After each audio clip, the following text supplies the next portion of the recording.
For my first trick, I'm going to finish this Red Bull. Thank you, jet lag. All right. I'm going to click this thing. Something's going to happen, right? Right? Is it over there? Oh, it's not right behind me. Got it. Okay, cool. I am situated. Hi, how's it going today? Everyone good? Are we defragged sufficiently? Okay, good.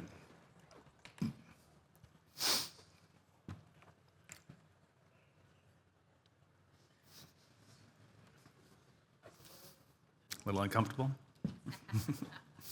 That's intentional. It's called a cold open. They do it on Saturday Night Live. Basically, the show starts and you're just in the middle of the show, and it's like, what's going on here? You don't have any idea. It's the sudden lack of context, and it's designed to get your attention, which is what I just did with you all. What does it mean? Slow death? That sounds kind of ominous. What's with the redwoods? It's a tool that you can use to pull people into a story. What we're going to be talking about today is storytelling. But before we do that, let's do a little get-to-know-you exercise that's mostly not painful. How many engineers in the room? Show of hands, engineers. Okay, that makes sense. Yeah, all right. How many designers are you here? Designers? One? One designer? Okay, well, maybe a little shy, too. Okay. Let's see, who else? HR? Do we call it HR? Is it HR here? Human Resources? Are you here? Oh, sweet. Okay, cool. What about lawyers? Are there any lawyers here? A little gentle laugh. How many managers are here? Okay, trick question. How many leaders are here? Okay, everybody should have raised their hands because whether you're a manager or a director, I don't care what color your lanyard is, you're a leader and you're all welcome here. Okay. A little bit about me. So this is the terrifying slide where I go and I put these two companies up and I cross my fingers and I ask the question, how many of you remember these companies? Okay. Okay, great. I love it. Cool. Lead Dev always has Borland. I worked at Borland early on. I was part of the first wave of the internet at Netscape.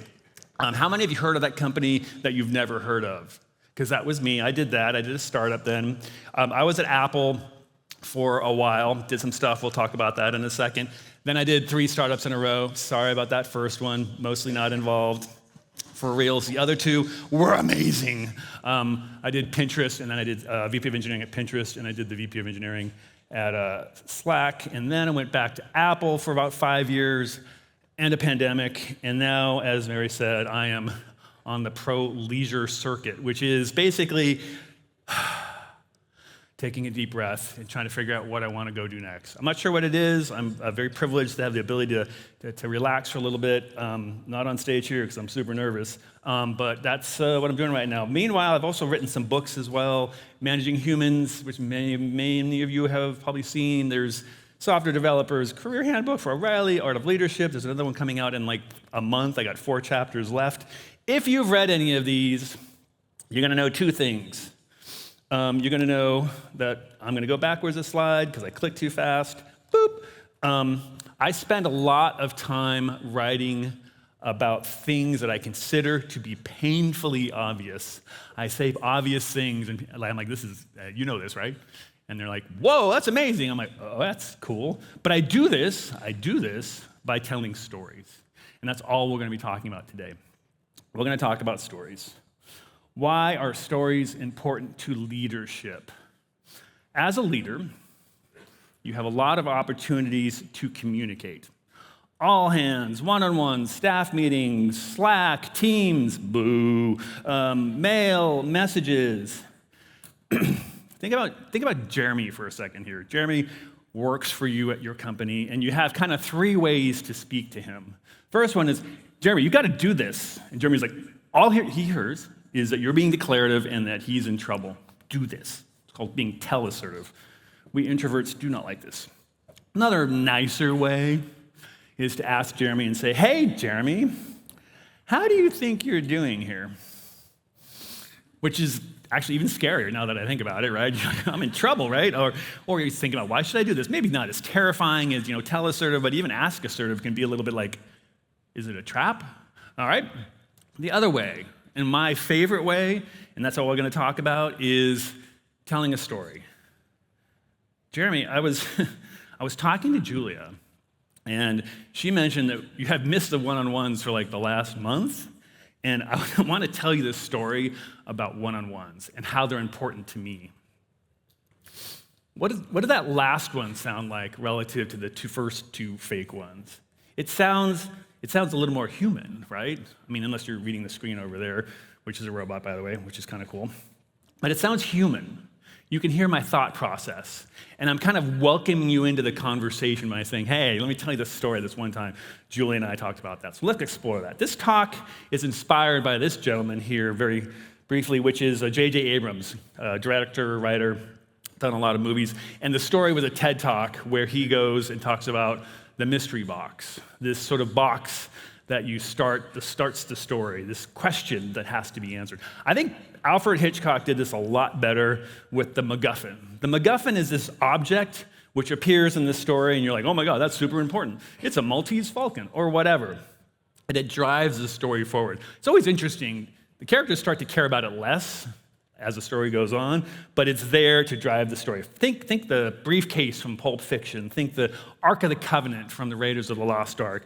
The One Ring in Lord of the Rings. These are MacGuffins. These are sort of mysteries.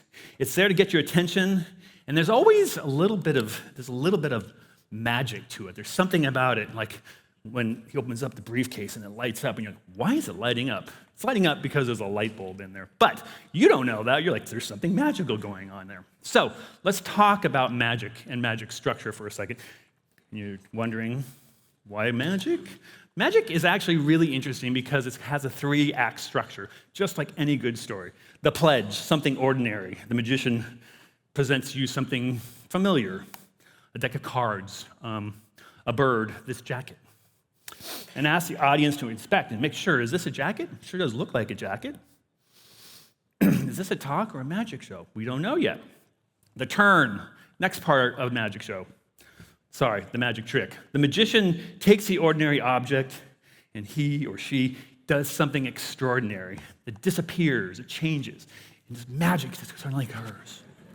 And you're like, wow, how did he do that? What does this mean? What's going on here? Which actually is not the end of a magic trick. The magic trick has a third part, and it's the equally important part after the turn, which is called the prestige. This is the final and shocking part of the trick, where the magician makes the audience question everything. Is this a magic show? Am I in a magic show right now? What is real? What am I supposed to know? And the magic is truly revealed. Number one, this is not a magic show. Everyone calm down. It's a talk about demonstrating different ways to invite people into the story that you want to talk about. Don't be pulling leaves out of your flowers out of your sleeve, but there's ways to engage folks and get their attention. There's this moment you're looking for when you're telling a story, and I'm looking for it right now in all of you. I'm looking that you're seeing yourself in this story. There's a little head nod, you're not on your phone, you're smiling. When I look at you, you nod. When I say something, you're like, yeah, I've been there before. You become invested in this story because the speaker has invited you in. We're going to have this little conversation. I'm going to tell a story, but it's equally for you as it is for me. They're no longer listening, they're engaged. They create their own space, as I hope you're all doing right now, to find your own story. What is the lesson that he or she is trying to teach me?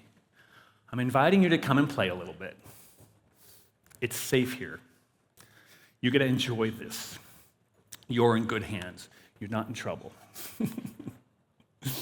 Too abstract, too poetic. I get that a lot. Let's talk a little bit more less abstract. There's these guidelines to a good story, and I want to talk about each one of these. We're going to get inside the story box. How do we know if a story is any good? Number one, is it entertaining? Are you entertained?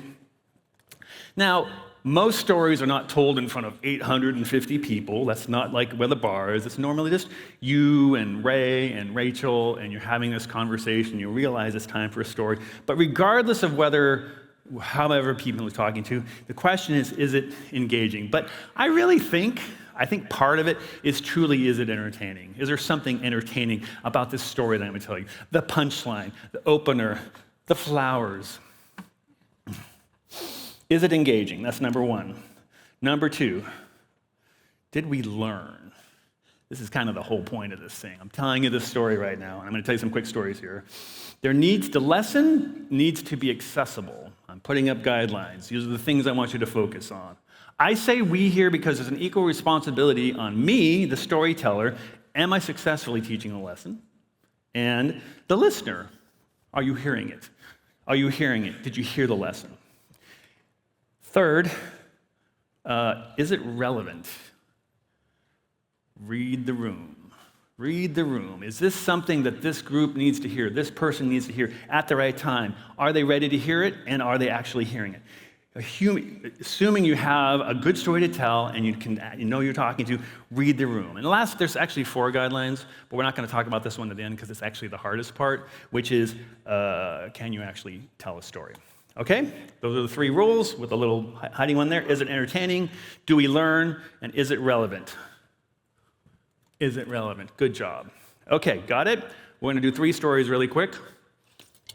I'm going to go do the story box report card. I'm really big on feedback. It's incredibly important for me that my team feels that they can give me feedback. It means they trust me, it means they care about me, it means they are willing to actually help me get better. Now, as you become a leader, as you become a more senior leader, they think you're busy, they think you already know it, or they're nervous because they gave feedback to your boss. They gave a boss at one time, and something bad happened, so they don't do it anymore.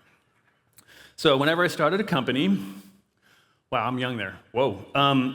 Whenever I started a company, I do one-on-ones with everybody, shockingly. Every week, 30 minutes, no matter what.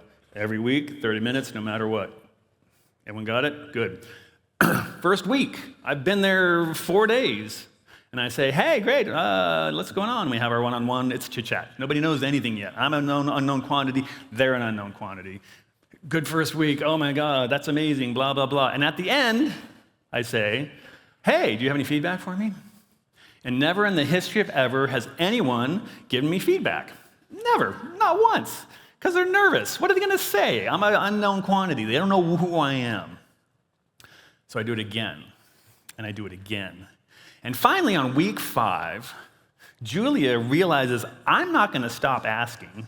So she says, hey, Lop, Rands, whatever your name is, you were super nervous at your all hands, your first all hands, and you were totally nervous. What do I hear? I hear one thing, and it's not what you just heard. All I hear is this person suddenly trusts me more. They are willing to tell me something, put themselves out there and tell me something about the all hands, which, by the way, I was super nervous. I fired someone right before it. I wasn't even in my body anymore. I'm like, what's going on here? So of course I was, right? She doesn't know that. It doesn't matter. I mean, I told her. I said, hey, there was some extenuating circumstances. Feedback, the trope, is a gift, right? And I want all my team members to give me feedback, so this is what I do until they do it. And it's not because, yes, I want to get better, but I want them to trust me. Story box report card. How'd I do? Is it entertaining? I think so. Yeah, this guy back here, he's kind of not very engaged, and now he likes it. I'm not sure, so I'm testing well under the pink light. That's good. Did we learn? Yeah, we learned that I care about feedback a lot. And also, it's a process of doing it over and over again. And also, it's a way that you build trust on a team. Professional relationships involve investment, and you should model the behavior that you want to see out of your team. Is it relevant? I don't know. It's hard. There are hundreds of you here. Maybe there's the perfect feedback culture in the back corner back there. So maybe some of you are like, I already got this crush. They give me feedback all the time. But I'm going to go with relevant just because, maybe, question mark. I don't know. We'll figure it out. Okay, that's story number 1, the professional one. Story number 2 is about Apple. No lawyers, right? Good. Okay. Stop me if you've heard this one. So, I'm Apple first time, and we have a Steve meeting. We are walking in with what will be turned into the iPod hardware, to date myself. First Apple. And we're going in there to do a review of hardware. And the thing you got to know about going into a meeting with Steve is that there's 3 Steves. There's more than that, but there's 3. And they give you a vastly different meeting. There's helpful Steve, who's like, hey, yeah, let's go on this journey to figure out this problem that you're presenting to me. And it's an amazing experience. Then there's angry Steve, who just jumps on the first thing that is wrong, and you're going to argue about that for the next hour, no problem. And then there's YOLO McSteve, who just takes you on this journey about a conversation that has nothing to do with what's in front of you. And you're like, absolutely, sir, let's talk about transcendental meditation. That sounds super interesting. So the move is you have to go and ask the team that meets before you, say, hey, which Steve is there? And they say, well, it's Angry Steve. So you're like, okay, let's put this here and move our slides around because it's me, Angry Steve. So hide the bad news until the end so we can have a conversation before he's mad, blah, blah, blah, blah, blah. Problem is, it's about a 50% chance that they're right because he might change his mind in between meetings. Anyway, so we go into this meeting. We think it's friendly Steve, but we're there to review the iPod hardware. So we set it down. And it's, if y'all remember, the goal was like a deck of cards. That's how thick it was supposed to be. This was a chunky, not deck of cards. So we set it down, and whomever starts talking, and he's just immediately mad. He's like, it needs to be a deck of cards. That's how thin I need to be. And then we start responding about hard drive size and thermals and stuff. As a software guy, I don't know anything about. And we just say, we can't. There's no more space in there. So it goes over, and he picks up the iPod prototype, turns around, and he drops it into the fish tank. As it goes down, you see little bubbles come out, and he says, there's space in there.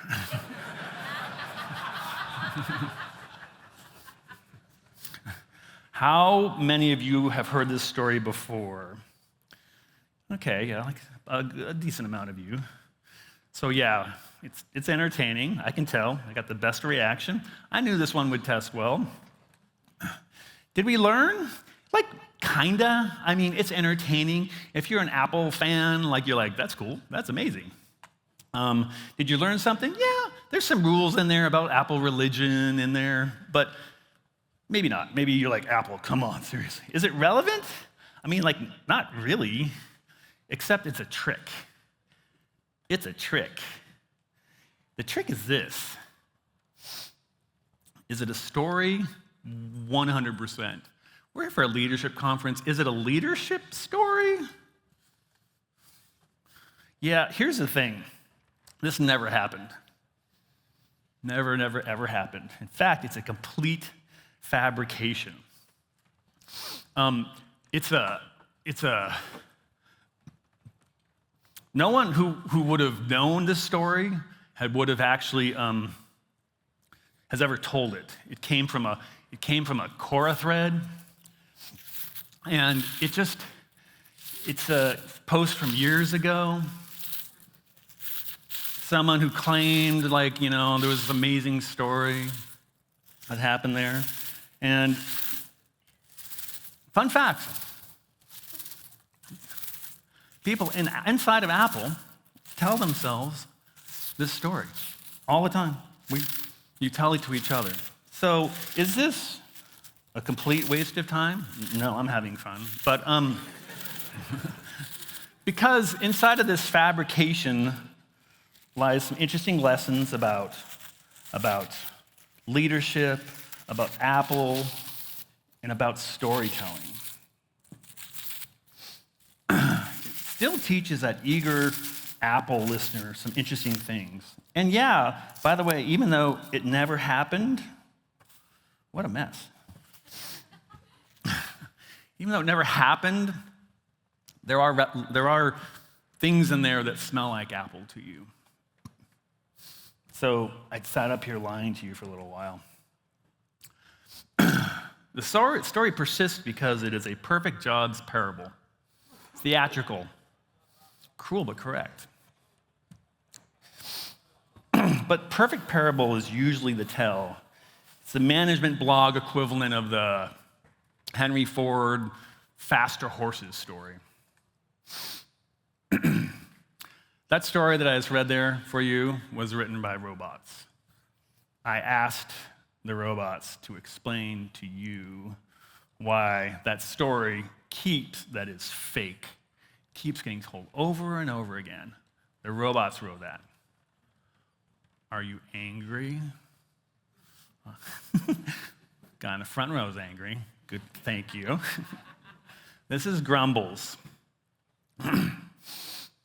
And this is how I feel about reading stuff on the internet right now. Kind of pretty, but mostly garbage, kind of clown vomit, you know? It's like, oh, it's kind of sloppy. But I want to talk about the robots a little bit. And I have a story to tell you about them. And it has to do with Grumbles.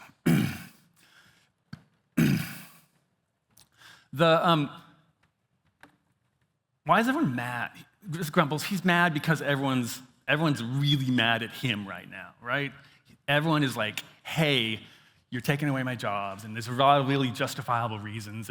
But the thing about Grumbles, and the reason why he's sitting there looking at you going, is because y'all, including me, if you don't ask him to do anything, he just sits there. He just sits there, and he's like, I'm just trying to help. That's the robot. All he's trying to do is help. And I'm not trying to diminish the impact of AI, but I do have some news for the leaders in the room right now, which is I've been playing with the robots a ton because I've been on the pro leisure circuit. Oh, I got to speed up. I got 3 minutes. Okay, I got to go faster. I've been playing with the robots a ton, and I got to tell you 3 things about them and why leadership, especially that middle management layer, is that's sweating it right now. Here's the thing about the robots. They're incredibly positive. It's a great idea. Oh my God, we should totally do that. You should build that thing. This is great. You're right. They vastly overestimate their ability all the time, and they hallucinate.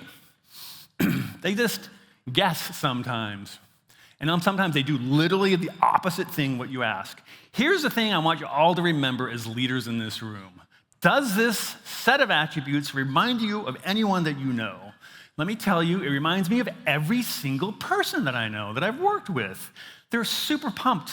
They're excited to do the thing. They don't know what they don't know yet. They're going to charge forward and probably make mistakes. And it's been my deep pleasure for 30 years to both taste the soup and figure out what they need so they can exceed in a thing. These skills you have, managing humans in their best and their worst, actually equally apply to Grumbles. Bonus slide. You're doing prompts. These are the 3 things I'm going to tell you to put in any prompt. It'll get vastly better. And it's entirely based on what I think here. I say, do your research, don't guess, impress me with your thoroughness. Go run this the next time you do a prompt and see what happens. It gets really nervous because like, whoa, whoa, whoa, whoa, whoa, whoa, he's watching. Non sequitur, another great way to do storytelling. So, that's story number 3. I gotta go faster. Is it entertaining? I think so. I love Grumbles so much. I love it. This is me, by the way. Anything that you're thinking the robots are is a personification of yourself. That's the trick. Do we learn? Yes, we do learn.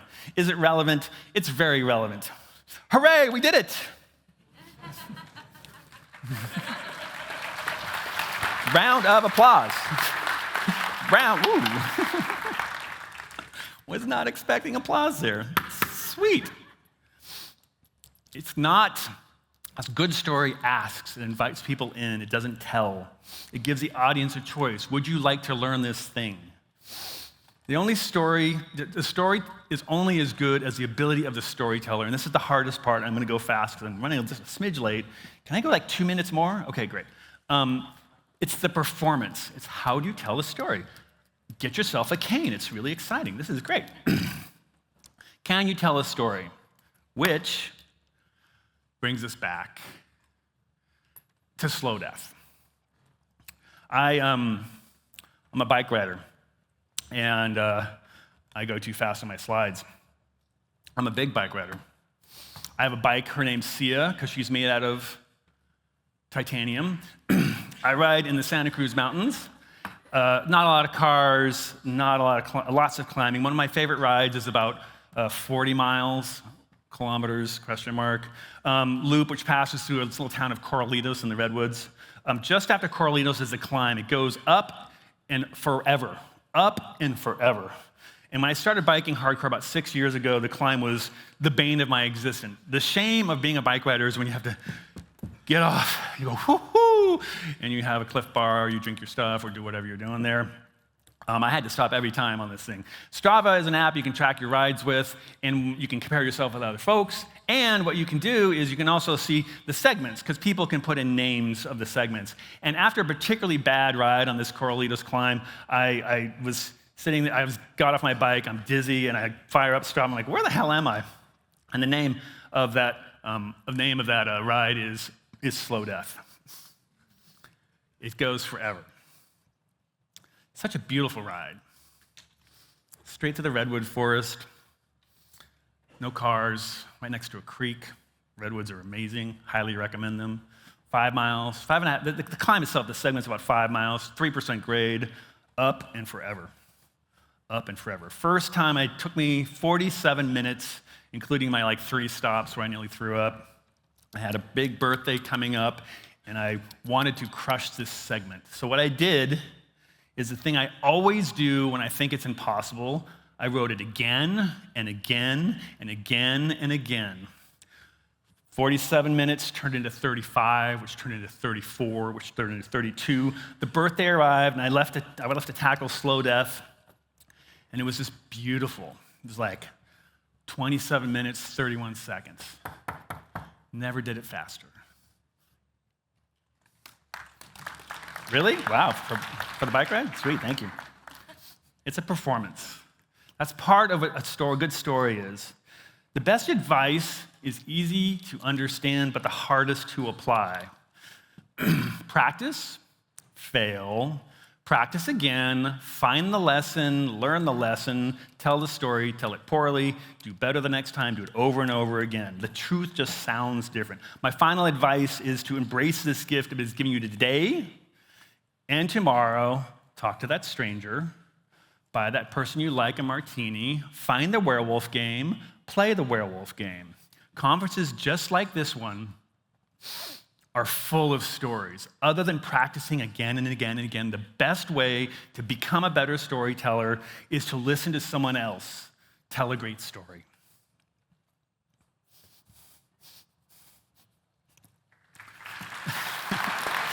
Thank you.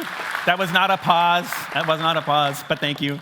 Do you feel closer to me than when we started? That's the prestige, and that's what stories do. They bring us closer. Storytelling is human.